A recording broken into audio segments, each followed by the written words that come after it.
Muy buenas noches a todas las personas que se están conectando a esta nueva entrevista del programa Problemas Técnicos en Prensa Comunitaria.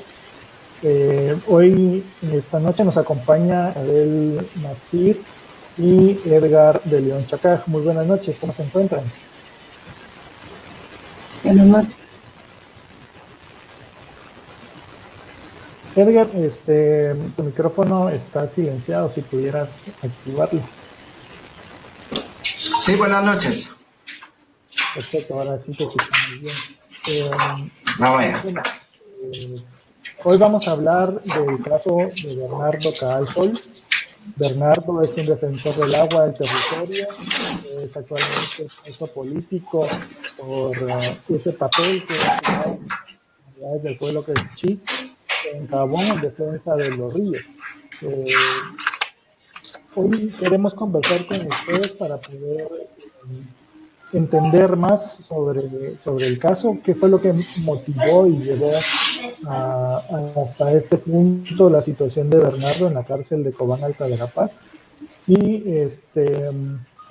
bueno, también que la gente pueda seguirse acercando más a la información que se ha ido actualizando por una serie de audiencias que han venido y que pueda acercarse también a qué es lo que está pasando con muchos hombres y mujeres de distintos pueblos en Guatemala que en 15 o 20 años han venido siendo criminalizados, llevados a procesos judiciales, encarcelados, perseguidos políticamente por su papel en defensa de los bienes naturales. Y bueno, vamos a arrancar con Isabel. Isabel, si nos pudieras contar en qué momento se origina la persecución política de Bernardo y por qué. La persecución contra Bernardo, bueno, buenas noches a todos y a todas. Gracias por invitarnos a compartir en este espacio. La persecución contra Bernardo Caal-Sol inicia en el año 2015, cuando las comunidades delegan la responsabilidad en Bernardo para investigar lo que sucedía con el río Cabón y el río Oshek, porque sin mayor información los ríos fueron entubados, fueron canalizados. Entonces, las comunidades no sabían qué sucedía en ese momento. Por ello, delegan a Bernardo Caal-Sol para poder investigar. Entonces, él inicia con esta investigación en diferentes entidades del Estado. Y es allí donde se dan cuenta de que son hidroeléctricas quienes están operando, ya con licencias otorgadas por el Ministerio de Energía,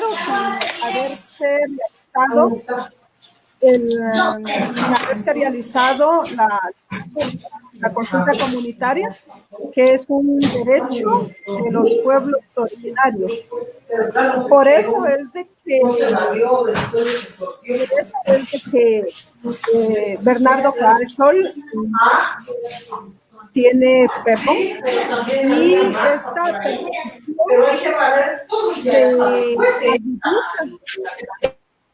la persecución se agudiza en el año 2017, a principios del año 2017, que es cuando la Corte Suprema de Justicia suspende las operaciones hidroeléctricas porque pues la Corte Suprema de Justicia le dio la razón, en la resolución le dio la razón a Bernardo Caal-Sol y a las comunidades.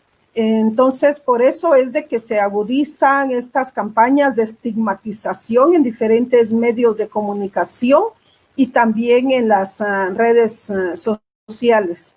Por eso es de que le giran la primera orden de captura en el año 2017, a principios del año 2017. Es precisamente por esta responsabilidad que él cumple una responsabilidad delegada por las mismas comunidades. Isabel, en Guatemala hay un esfuerzo muy grande porque se conozca la situación de personas defensoras de los bienes naturales, en el caso de Bernardo como preso político, pero también se hace un esfuerzo creo que mucho más grande porque se pueda conocer otra dimensión que tiene que ver muchísimo con la gente más cercana a los presos políticos, cómo ha afectado el círculo más cercano, cómo ha afectado a la familia, cómo ha afectado la cotidianidad, cómo han sido para ustedes todo este tiempo de la cárcel de Bernardo. Sí, desde el 30 de enero del año 2018, Bernardo se encuentra en prisión injustamente, y desde esa fecha ha sido una situación muy difícil que nos ha tocado vivir como familia. El impacto de la criminalización es muy fuerte, principalmente porque tenemos con Bernardo hijas que aún son pequeñas. Entonces el impacto en lo emocional, en lo psicológico, en la salud física, el tema financiero, bueno, en fin, el tener que suspender o posponer proyectos personales, proyectos familiares y llevar otra dinámica de lo que antes se conocía, pues todo sufre cambios desde el momento en que se tiene a un familiar en prisión y sobre todo en este caso que es una prisión injusta. Sabemos que esto es una de las estrategias que utiliza el Estado de Guatemala para descabezar los movimientos, para sembrar terror en las comunidades, en las familias y para paralizar las luchas de los pueblos y también de los movimientos que van surgiendo. Entonces es muy complejo, es muy difícil. Sin embargo, pues ustedes se dan cuenta, Bernardo Kaal Scholl sigue expresándose desde la prisión, sigue manteniendo su lucha fuerte, y también pues las comunidades continúan en resistencia, y pues esta es una situación ahora más difícil que se agudiza por el tema de la pandemia. Prácticamente en años anteriores la convivencia entre Bernardo y las niñas dependía de las visitas que realizábamos a cada cierto tiempo en el centro preventivo de Cobán Alta Verapaz, y ahora pues ya tenemos 6 meses de no poderlo visitar. Desde el 15 de marzo del año 2020 se suspendió todo tipo de visitas. Entonces las comunidades y en el caso de la familia no hemos podido visitar a Bernardo Kaal. Es una situación muy difícil, pero que lamentablemente el Estado de Guatemala continúa implementando esta criminalización contra los líderes y las lideresas que defienden los derechos colectivos, que defienden los derechos humanos, que defienden el territorio. Básicamente, el defender el territorio es muy importante para los pueblos, porque el territorio es concebido como una construcción histórica social. Es también en los pueblos donde se desarrollan dinámicas, dinámicas sociales, económicas, culturales y políticas. Es ahí donde se tejen y se desarrollan todas estas dinámicas. No es únicamente un espacio como tal, sino que en el territorio pues lo defendemos porque al mismo tiempo estamos defendiendo nuestro pasado y nuestro futuro como pueblos. Entonces, esto es importante que lo sepamos y pues siempre somos de la idea que la lucha no debe ser únicamente de un pueblo o de otro, debería ser de todas las personas que cohabitamos en este planeta y pues evitar ser indiferentes a esta lucha y también el poder investigar sobre lo que sucede, por qué se lucha. Es importante aclarar que los líderes y las lideresas no están en contra del desarrollo, al contrario, esto es lo que ellos y ellas buscan para sus pueblos, pero un desarrollo donde se respete la identidad, donde se respete los valores y principios, donde se respete también los derechos que se tienen como pueblos.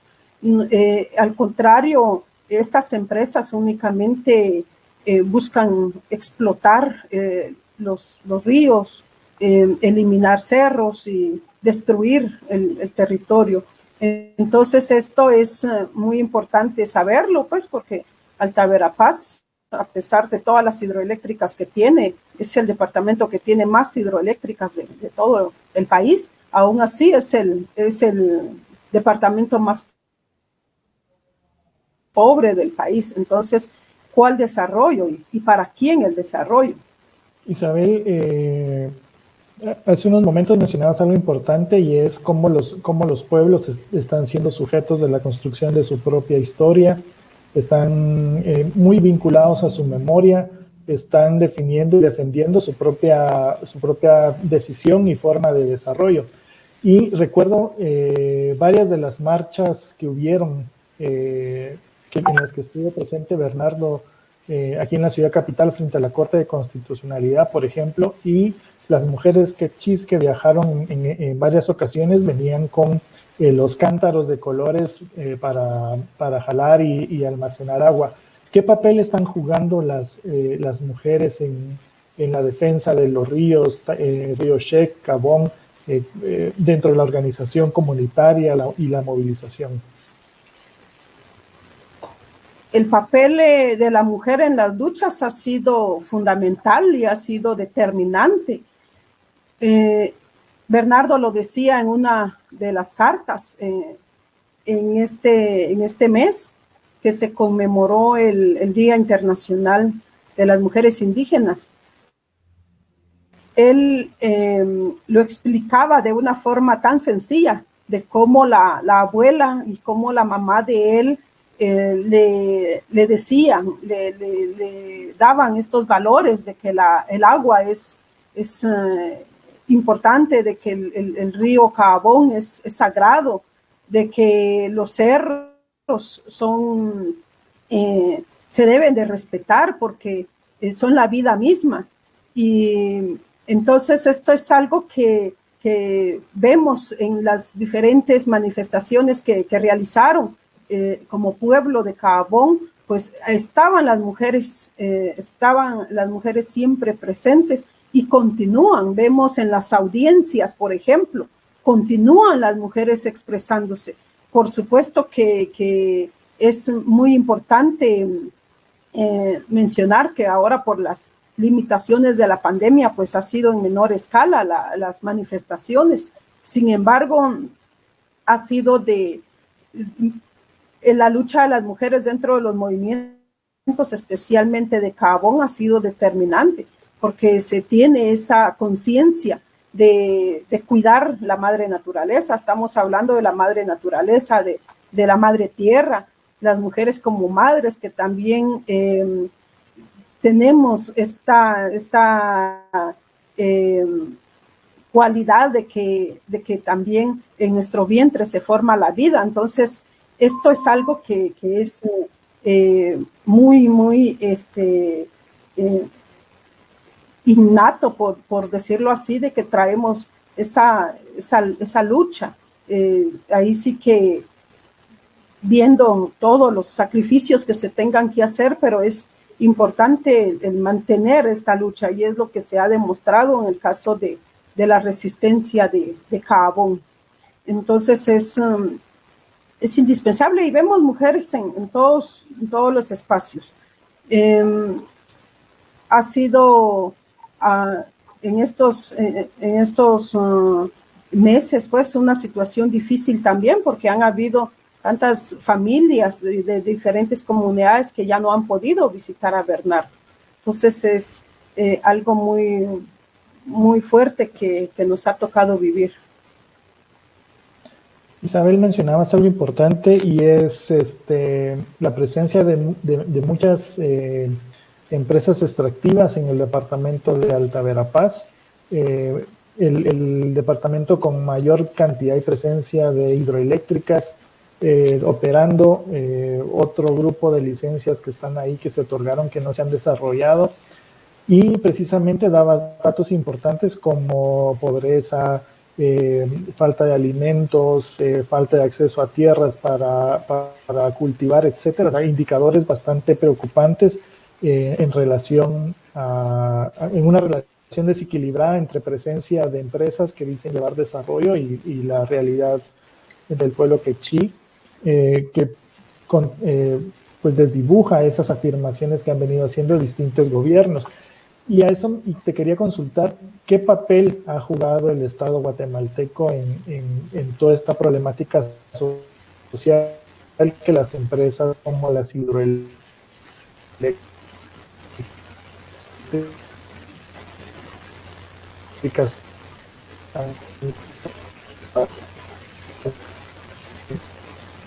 en el territorio?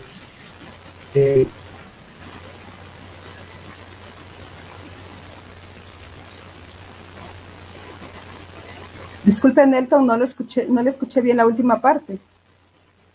Sí, tuvimos ahí una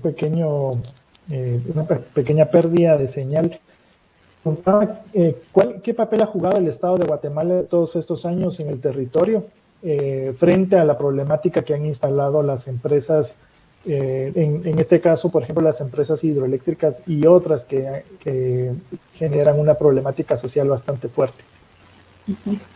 El Estado de Guatemala ha protegido de todas las formas posibles a estos megaproyectos.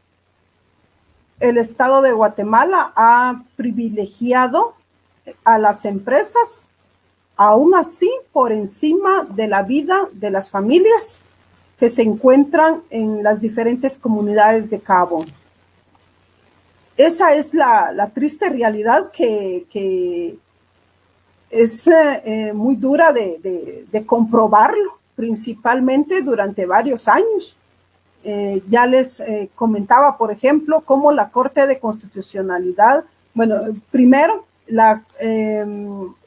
que hay jueces que se atreven a girar órdenes de captura sin tener fundamento, sin tener ninguna prueba en contra de los líderes y de las lideresas que defienden el territorio.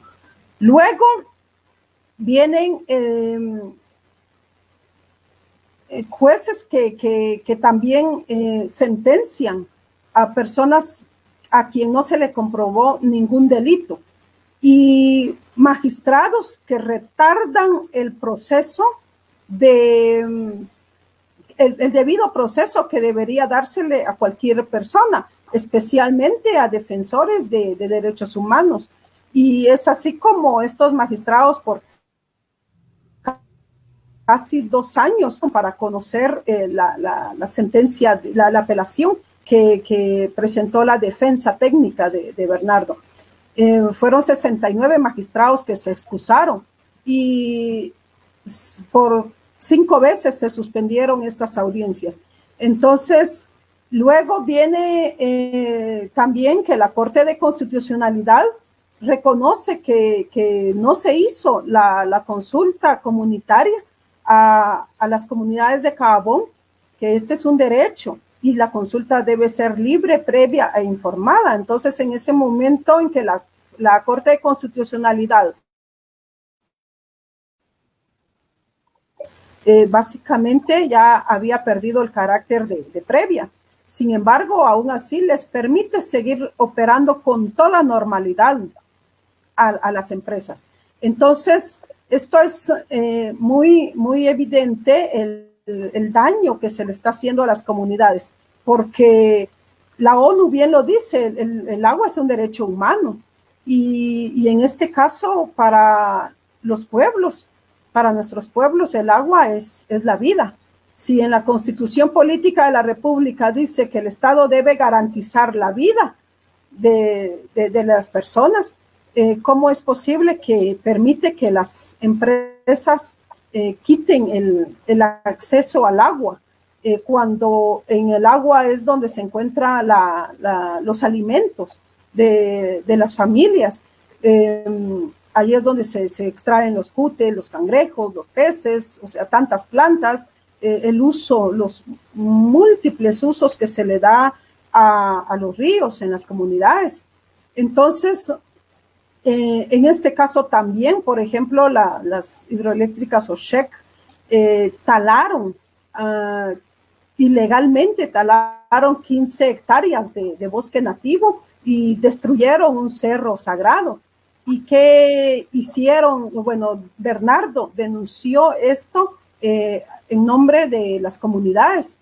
La jueza Úrsula Tellul conoció el caso. ¿Y cómo resolvió la jueza Úrsula Tellul? Pues beneficiando a las hidroeléctricas con un criterio de oportunidad y no está siendo procesado penalmente nadie. Entonces, esa es la forma en que el Estado de Guatemala actúa. En este caso, pues atentando contra la seguridad alimentaria y nutricional, que en este caso vemos que Alta Verapaz es uno de los departamentos con más altos índices en mortalidad de niños menores de 5 años por desnutrición. Entonces, prácticamente el Estado no está garantizando la vida, al contrario, está creando todas las condiciones para seguir perjudicando a las comunidades. Isabel menciona datos bastante importantes, y es que es una serie de hidroeléctricas que llevan el nombre del río OSHEC. También hay otra serie de hidroeléctricas que son las RENACE, y estas forman parte de la Corporación Multiinversiones, que las hidroeléctricas son una combinación de capital mixto nacional y capital nacional. Estamos hablando de fuertes inversiones de un empresario español que todo el mundo conoce, porque además es presidente del equipo de fútbol de Real Madrid.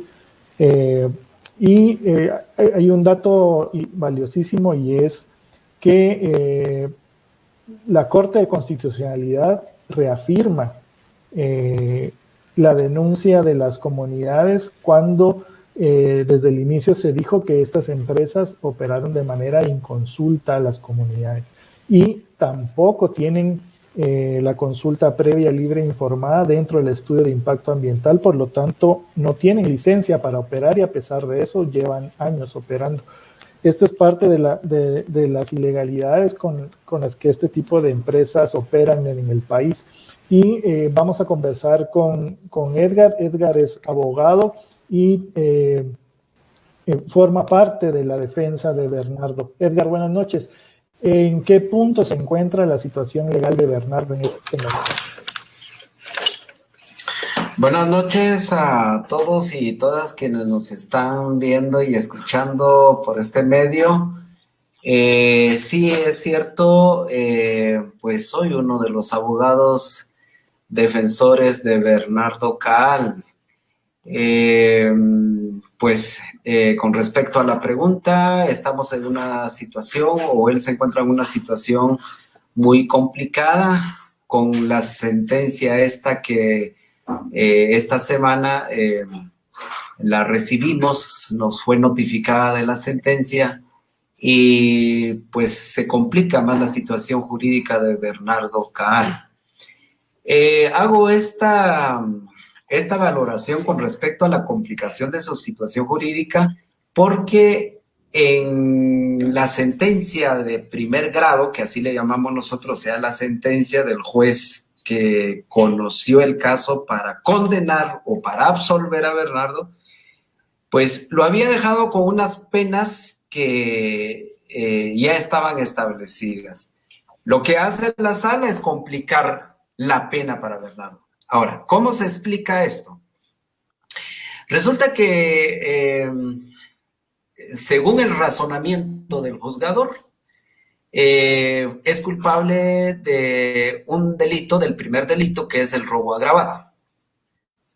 Que una empresa contratista de Oshek, que iba en camino para la empresa, aducía que le habían robado algunas herramientas de trabajo y que había una cantidad de 100 personas en el lugar y que los encerraron y que los detuvieron y que las cosas se perdieron y que el responsable de esto pues es Bernardo.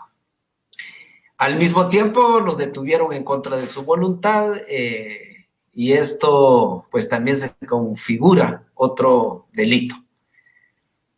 Al principio, la sentencia dice, por robo agravado, el juez decide que Bernardo debía de cumplir la pena de prisión por 6 años. Y eso, según las leyes, con respecto donde se encuentran las penas, pues como pasa de 5 años, esto no puede ser conmutables, por lo tanto, no le queda otra cosa que pasar en prisión. Al segundo delito le dice, bueno, detenciones ilegales, con las agravantes, porque, pues sí, el juez dijo, pues sí, es un lugar desolado, había mucha gente, que detuvieron a las personas, que eran 5 personas que iban en un carro agrícola. Por esta pena y con esas circunstancias, con este delito y con esas circunstancias, pues se le da una pena de prisión de 1 año con 4 meses. Como esto está debajo de los 5 años que la ley establece, dice, bueno, esto usted lo puede pagar a razón de 5 quetzales diarios y multiplicado por el año más 4 meses, dará un total, usted paga eso y está libre. Esa fue la pena impuesta por el juez sentenciador. Cuando nosotros apelamos esa decisión, y para no contar toda la historia y las fases que lleva esto, llegamos a la sentencia de segundo grado. Lo que hace la sala es que, haciéndole caso al Ministerio Público, es que robo agravado y detenciones ilegales lo juntan y hacen una sola cuenta y dicen 7 años y punto 4 meses. Como pasa sobre los 5 años, entonces esto no puede ser conmutable, es inconmutable. Entonces, parte de la resolución de esta segunda instancia es que ese año con 4 meses de prisión, la sala decide que eso no sea pagada, es decir, que no puede ser sustituida por un pago que haría Bernardo y que por lo tanto debe cumplir la prisión. Entonces se agrava la situación jurídica.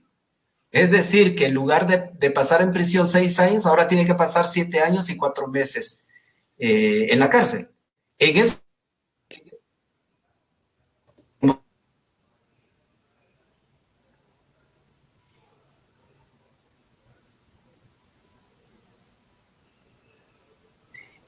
Desde el inicio, y esto tiene que ver mucho con el origen, que venía mal desde la acusación, y pues ni modo, lo que hace la defensa es ver esas deficiencias débiles público ya sabe.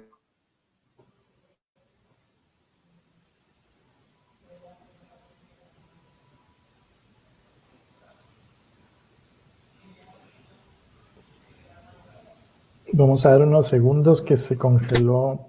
A pesar de eso, manifiesta en su momento, y lo que la sala también hace es aceptar que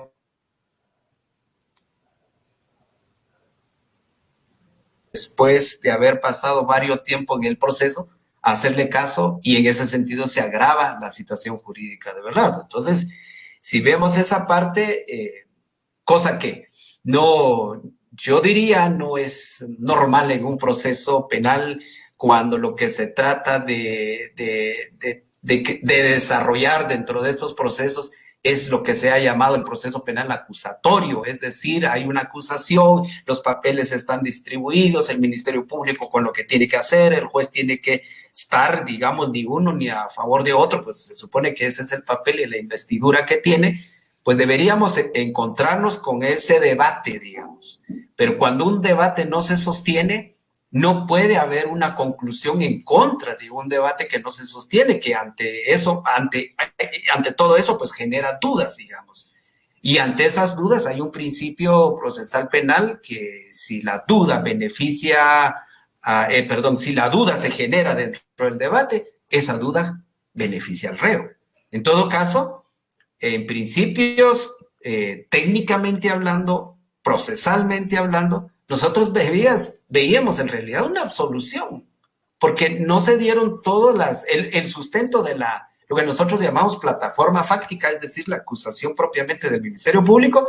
Si eso no se dio en su momento, pues ¿qué más puede esperar uno? La defensa, inclusive la defensa no está obligado a estar aportando pruebas, porque por eso está el Ministerio Público, para recabar pruebas tanto de la parte que denuncia y de la parte que se supone que cometió el delito. Entonces, con esa objetividad, incluso el Ministerio Público debió haber pedido hasta la absolución de Bernardo, pero vemos que no es así y entonces cada vez se complica, es decir, en lugar de que o se mantiene o se disminuye, se complica la situación. Bueno, es lo que puedo decir hasta el momento, pues no sé si queda claro o ampliamos otros aspectos más de la situación en que Bernardo se encuentra. Edgar, mencionabas algo importante y es estas formas, podemos decir, irregulares en las actuaciones de los operadores de justicia, la forma extraña en la que también actúa el Ministerio Público. Mencionaste algo importante y es el litigio malicioso. Hay formas y se incurre en el retardo malicioso también. ¿Cómo ha sido durante estos años el proceso, el proceso penal y luego después de la sentencia con esas formas irregulares que ustedes han podido determinar? Específicamente en el caso porque, pues sí, medianamente la experiencia que uno ha adquirido, pues eso no lo puedo yo sopesar ahorita, pero digamos con lo que hemos podido apoyar, sí existen comportamientos de los fiscales, existen comportamientos de los jueces que generan mucha duda, digamos, y no solamente lo digo porque estoy en la defensa.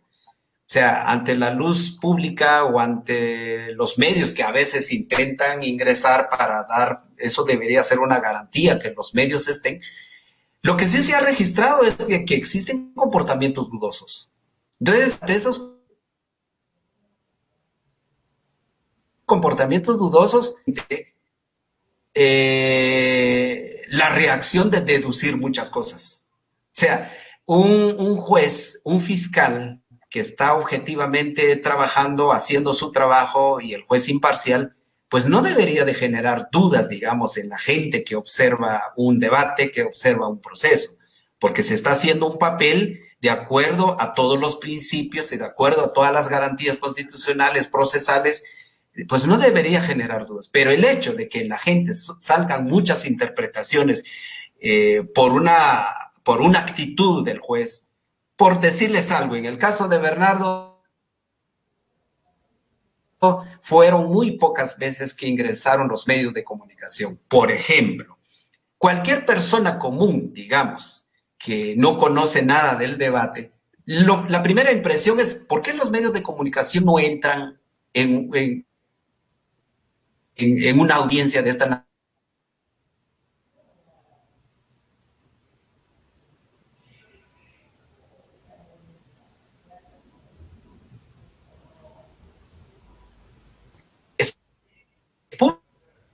lo que está en un debate? Cuando surgen esas dudas, entonces uno ya empieza a deducir muchas cosas. Claro, uno no tiene la forma de probar qué está pasando, pero el hecho de que se prohíban los medios de comunicación, que se le limite, por ejemplo,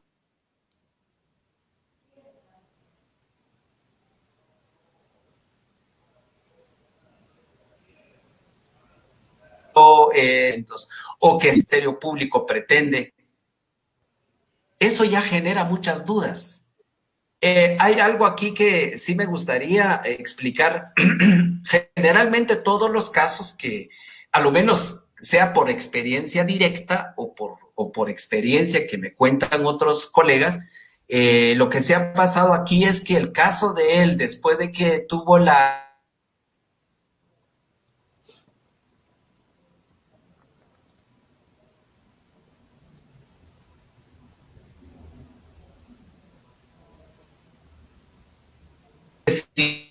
no se dio mucho acá, hasta en segunda instancia que se ven las cosas contrarias, pero en primera instancia, la verdad es que iba rápido.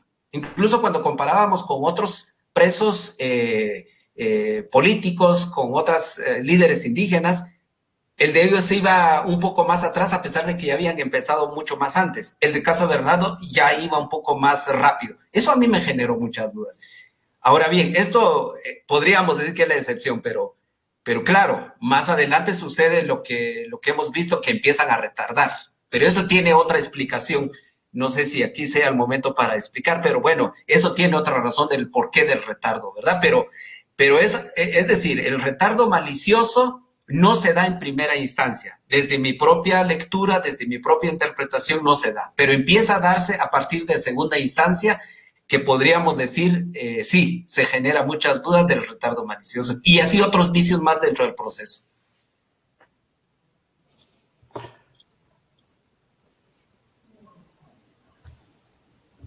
Edgar, mencionabas algo importante y es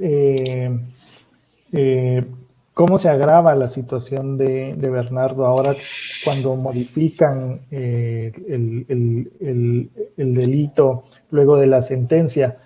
Hay un segundo proceso en contra de Bernardo. ¿En qué consiste este segundo proceso penal?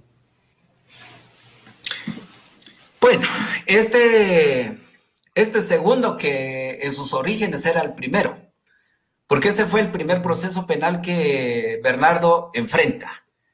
Pues se supo de que tenía órdenes de captura.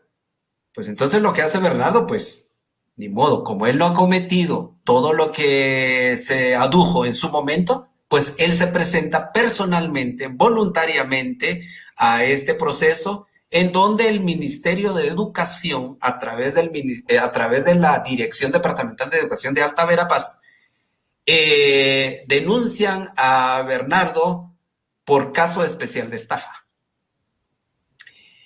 Esto tiene, por supuesto, una explicación. El ministerio ve que ese es un delito cometido por Bernardo y entonces la dirección departamental pone la denuncia que corresponde, el Ministerio Público le da curso y pues entonces inicia el proceso. Por supuesto que dentro de la defensa, pues ese tipo penal no es lo que se adecúa al hecho. Porque aquí hay que contarles a la gente que Bernardo, además de que fue elegido por más de 124 comunidades, que es lo que se ha registrado hasta el momento, con actas comunitarias, sellos y firmas, además de eso, él es maestro de educación primaria. Y como maestro, pues también tenía las atribuciones, o le delegaron o lo eligieron, no sé cómo funciona en el magisterio, pero él era parte del sindicato magisterial.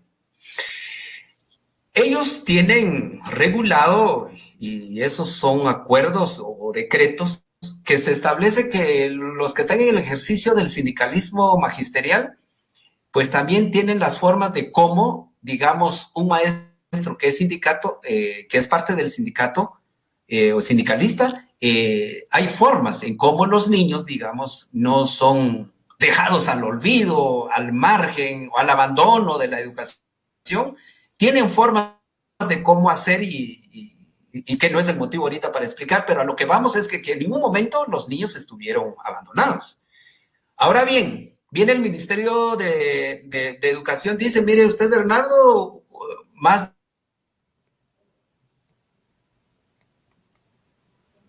de un año usted no llegó a que devolver un año sin ir a trabajar cuando él era sindicalista.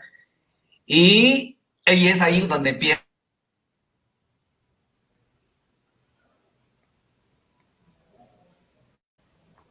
Ahora bien, es que desde entrada, por eso digo, el Ministerio Público tiene un papel muy fundamental, porque a partir de lo que el Ministerio Público pueda recabar, pueda recibir dentro de una denuncia, parte del trabajo del Ministerio Público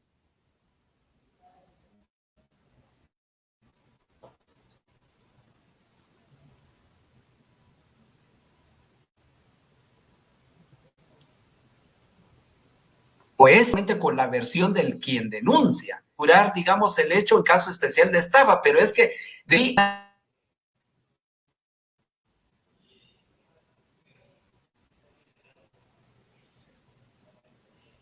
poder reafigurar ese tipo penal en un hecho específico, pero no es posible que exista estafa cuando hay un nombramiento,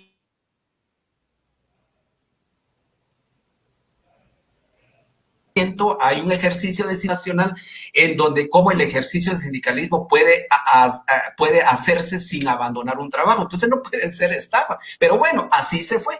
Y ya en la discusión, en la defensa, interpone lo que cree necesario. Entonces el juez decide que el delito debe de cambiarse, cambia el tipo penal, entonces queda con, ahorita está en este proceso por apropiaciones y retenciones indebidas de un dinero que tampoco debiera de ser eso, pero, o sea, no podemos estar litigando sin que exista un tipo penal en discusión, en debate. Entonces, esa es la razón.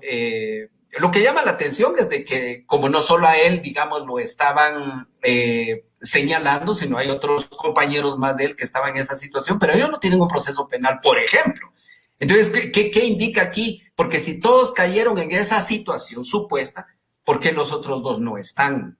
Claro, entonces aquí se vienen a sumar otros factores más externos, lo que decía Isabel, por ejemplo, justamente en ese año la Corte de Constitucionalidad ya había resuelto de alguna manera cómo quedaba el amparo a favor de las comunidades porque alegaban que no fueron consultados y la Corte de Constitucionalidad lastimosamente no fue muy definida también. Ese es otro tema que habría que abordar, pero bueno, el punto es de que se suspende que se hace la consulta, pero continúa el trabajo de Oshek, por ejemplo. Es quiera o no, justamente salen estas persecuciones penales y en medio de ese desarrollo penal del primero, que sería sobre estos delitos que mencioné, es que en una de esas audiencias ya había otra orden de captura por el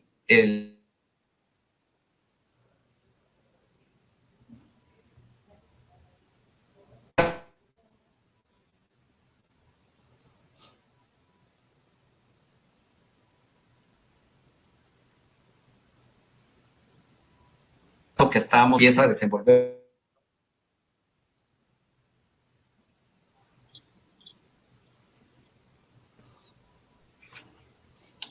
Bueno, perdimos un poco la señal con Edgar, pero bueno, en conclusión es que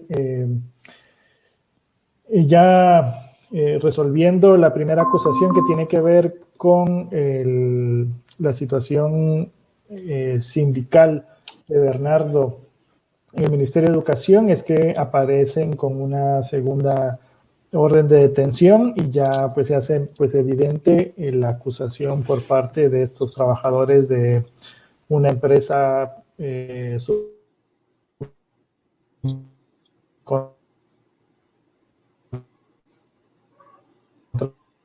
contratada por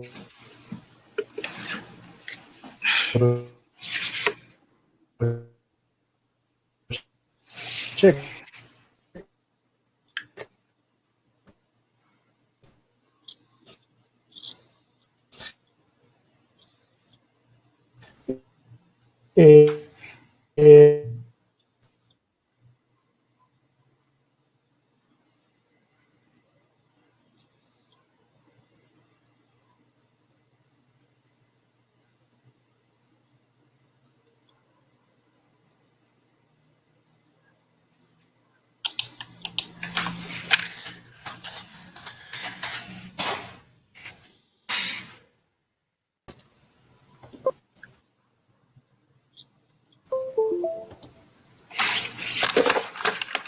escucha?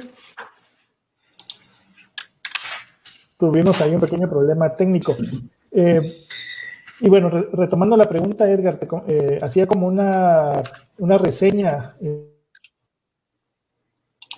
casos que conocemos sobre prisión política o en hombres y mujeres de los pueblos.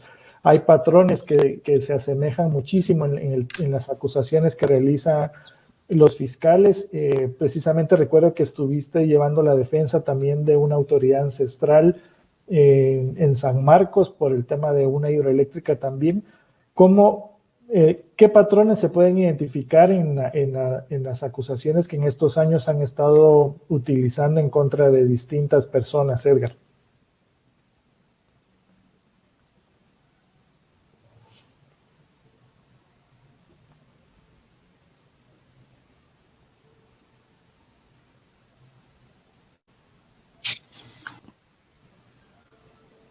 Edgar, ¿me escuchas?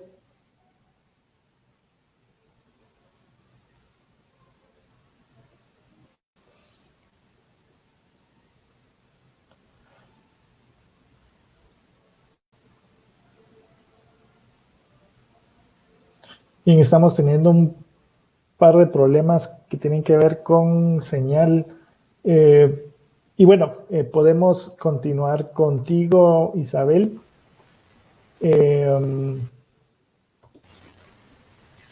impacto han tenido las cartas que ha estado escribiendo Bernardo desde la cárcel? ¿A qué lugares del mundo han llegado sus cartas? ¿Qué reacciones han habido de las personas, de los pueblos?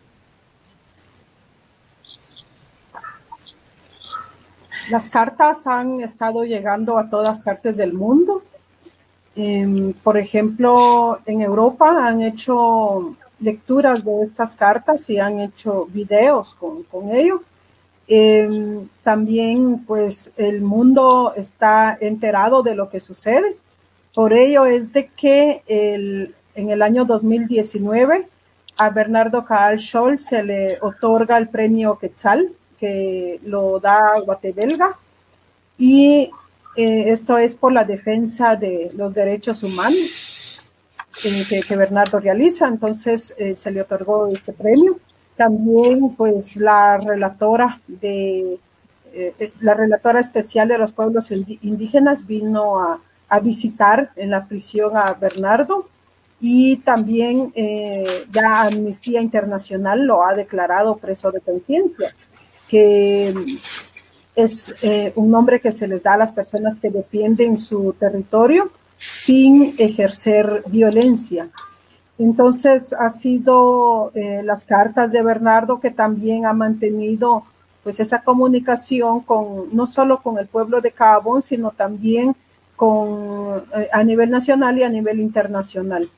Es importante mencionar que acá los patrones que se dan en cuanto a la criminalización, pues son similares. Primero viene las amenazas, vienen la persecución contra los líderes, las lideresas, sus familias, y luego ya las campañas de estigmatización, y luego ya las órdenes de captura. Entonces también que en los diferentes territorios no hacen consulta a los pueblos como corresponde según el convenio 169 de la OIT, y entonces entran con engaños, y esto es importante alertar a todos los pueblos que estén muy pendientes de lo que sucede en sus territorios. Hay que fortalecer la organización comunitaria porque entran con engaños y también, pues, de forma a escondidas. Ahí sí que ellos son los que deberían de cargar con esa vergüenza de no ser claros. Por eso es de que entran a escondidas. También, pues, tienen todo el sistema de justicia. Ahí están los fiscales del Ministerio Público haciendo acusaciones sin ninguna prueba, y ahí están todos los jueces, magistrados, todos apoyándolos. Entonces es importante que la población se entere. Según los datos del Sistema Integrado de Justicia del año 2018, Alta Verapaz lleva el primer lugar en índice de impunidad, más del 97% de índice de impunidad. Entonces estamos enfrentando realmente un sistema de justicia cooptado, y creo que esto es importante, que la población se dé cuenta del caso de Alta Verapaz para evitar que en sus territorios les pase lo mismo. Hay que evitar estos casos, hay que evitarlo hasta donde sea posible. Siempre hemos dicho, el caso de Alta Verapaz es para estudiarlo desde diferentes ángulos. Vemos, por ejemplo, que es el departamento que menos servicio de energía eléctrica provee en las viviendas. Entonces, ¿qué desarrollo, verdad? Si solo en Carchá hay 5 hidroeléctricas que están donde está siendo utilizado el río Caabón, y en Caabón hay 2, están hidroeléctrica Oshek 1 y 2, y ya están viendo cómo colocar la tercera. Entonces es realmente sorprendente cómo trabajan, cómo operan, y creo que en este caso es importante que toda la población esté alerta a lo que suceda en sus territorios, porque una vez han ingresado, reprimen a como dé lugar y dividen a las comunidades y engañan a las personas ofreciéndoles trabajo para que les vendan sus tierras, y si no quieren vender, pues se los quitan de formas anómalas. Entonces es importante evitar todos estos desgastes cuando se está organizado. No hay que confiarse en las municipalidades, porque también en muchas ocasiones son las municipalidades que se convierten en cómplices de las empresas.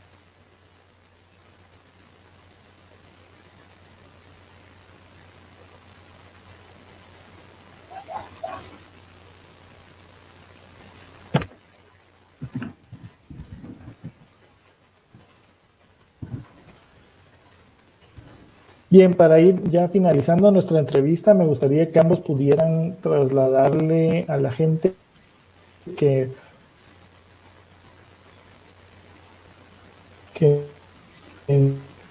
nos ha estado acompañando durante el problema de Alta de Bernardo. ¿Qué mensaje le trasladarían a la gente que nos está viendo y la que nos va a ver seguramente en el transcurso de los días?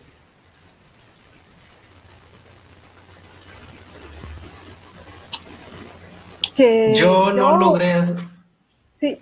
logré escuchar muy bien.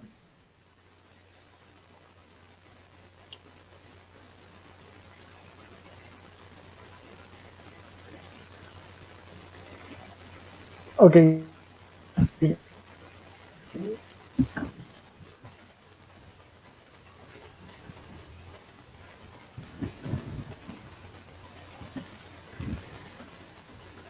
Bien, volvemos después de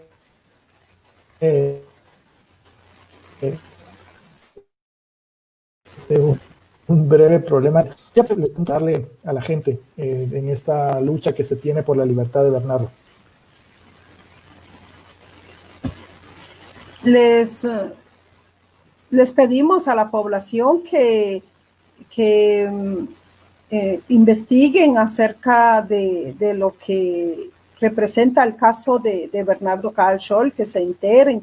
Está la página de Facebook, Bernardo Kaal Scholl se llama esta página. Pueden encontrar allí suficiente información de lo que ha sido el caso de Bernardo. Sin embargo, le pedimos a la población que no sea indiferente, que se reaccione de diferentes formas, y también ver que el caso de Bernardo Kaal Scholl no es un caso aislado, es lo que han realizado, es lo mismo que han realizado con otros líderes y lideresas de Varías, de San Pablo San Marcos, de San Juan Zacatepeques, de La Puya, de diferentes lugares, el Estor, por ejemplo, y es importante que se involucren de una u otra forma. Se les pide que acompañen estas luchas, porque el Estado de Guatemala, al perseguir penalmente a Bernardo Kaal Scholl, no está persiguiendo a una persona, está persiguiendo la lucha de todo un pueblo. Y es lo mismo que ha realizado y que seguramente realizará con otros pueblos. Entonces, se les pide pues que cuiden mucho su territorio. Es admirable cómo Sololá, por ejemplo, se opuso a la instalación del megacolector en el lago. Y esta es una actitud que valoramos mucho y creo que es ejemplar también cuando una autoridad ancestral le dice al presidente pues que en Comalapa no hay minería, pero que tampoco lo quieren. Entonces, esto es importante, tener una información que venga de los pueblos, la información que venga de los líderes, de las lideresas, y que también tomen una postura al respecto. Es importante no dejar solo a los líderes y a las lideresas. Vemos cómo el sistema de justicia es cruel con los defensores de derechos humanos. Hoy vimos el caso, por ejemplo, de la hermana María Choc, está siendo perseguida y estos jueces no les interesa ni conocer el caso, únicamente ya tienen definida cuál va a ser la resolución a dictar, y entonces realmente es importante que como población conozcamos lo que sucede con nuestros líderes y nuestras lideresas. Gracias.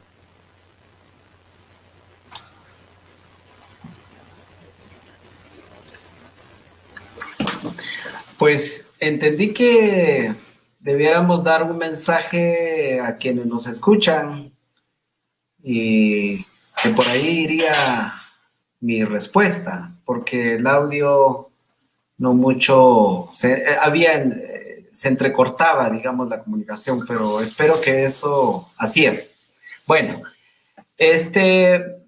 bueno, desde mi ejercicio como abogado, pues yo estaría pidiendo a toda la ciudadanía como parte de un ejercicio también de ver cómo se fiscaliza el actuar, el comportamiento de los jueces, fiscales, tomando en cuenta de que las audiencias son públicas. Eso está, lo podemos ver como una garantía. Y si esto es público, pues entonces una de las formas que lastimosamente no podemos elegir a jueces, no hay votos para elegir jueces, pero vamos a que si una audiencia es pública, pues una de las obligaciones que deberíamos de tener cualquier persona es asistir prácticamente, estar al tanto de lo que está pasando en el actuar del juez, el papel del fiscal, el papel de los magistrados, que de una u otra forma esto garantizaría, digamos, lo que tanto se anhela de un Estado de Derecho, un Estado democrático, un Estado, en fin, todas lo que se pretende. Pues pienso yo que el ejercicio de los fiscales y de los juzgadores deberían de ser fiscalizados también por la ciudadanía. No puedo dar alguna receta porque yo creo que eso surgirá con la voluntad y con la obligación que tiene cualquier persona de ver cómo se fiscaliza el trabajo de ellos, ya que así como hay una fiscalización por todo el funcionario público del Ejecutivo, del Legislativo, pues yo no sé, la ciudadanía tendrá que generar esa capacidad para ver cómo se fiscaliza y cómo se controla o buscar la transparencia en el papel que ellos tienen, porque ya Isabel mencionaba de que hay resoluciones totalmente sin fundamento, sin nada. ¿Cómo realmente se puede tener ese control? Si bien es cierto, la carrera judicial pues contempla, digamos, algunas formas administrativas, pero no pasa más que eso. Pues lo único lo que como consecuencia de eso es que cambian al juez y lo ponen en otro lado, que ahí no cambió mayor cosa, más que la única sanción es esa. Entonces yo creo que aquí la ciudadanía tendrá que generar cuáles pueden ser esos mecanismos. Ahorita hay elecciones de cortes de magistrados que no se eligen. Yo creo que la gente debería dar lectura a qué realmente está pasando en el trasfondo de que por qué no se eligen magistrados, por ejemplo. Entonces, todo tiene una relación y concatena todo con los tres poderes del Estado, que yo creo que eso será como una tarea que queda, pero hasta donde yo puedo sugerir, aconsejar, es precisamente que las audiencias son públicas y deben de ser transparentadas con los ojos de las personas que tienen interés a que la justicia funcione. Solamente muchas gracias. Bien, pues quiero agradecerles el tiempo y que hayan participado en esta entrevista. Prensa Comunitaria es la casa de ustedes para seguir abordando distintos temas, pero especialmente la prisión de Bernardo. Esperamos que pronto pueda él reencontrarse con su familia y salir de la prisión en Cobán Alta Verapaz. Y pues muchísimas gracias a todos. Tuvimos algunos problemas técnicos, pero el tiempo de lluvias, la telefonía se vuelve mucho más complicada. Pues muchísimas gracias a ambos. Tengan muy buena noche.